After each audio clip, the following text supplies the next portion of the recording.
हाय कर दो संग बनो को। हाय। कहाँ जा रहे हो आज? गांव में जा रहे हो? अच्छा ठीक है, आज हम उड़ीसा का गांव देखेंगे। हाँ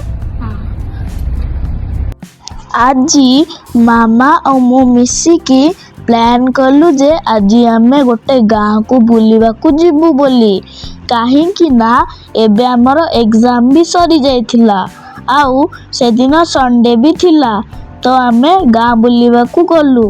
गाँ को जिबा रास्ता तो बहुत सुंदर हेतिला। सेठी पहुंची कि मु गाँ बुलिबा को बाहरी गली।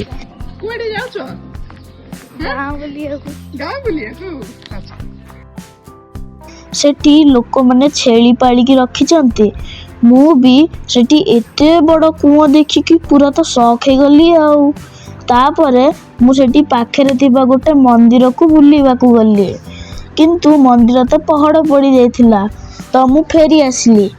मु फेरिबा रास्ता रे देखिली जे लोक माने गोटे जागा रे तार बांधिकी साग आउ पोई चाष करिथिले आउ ता संगे रे मु देखिली जे टिके आगु को किछि कुकुड़ा माटी ताड़िकी कौन खोलिकी खाउचंती बोली। तापरे पुणी मु मंदिर को जाइथिली किंतु मंदिर रो पहड़ खोली नथिला। तापरे तो मु घर को पड़ी आसिली आउ। जदि आपण को मो वीडियोटा पसंद आसीची आम चैनल को सब्सक्राइब कर देबे आउ आम वीडियो को लाइक आउ शेयर कर देबे। रहिली जय जगन्नाथ।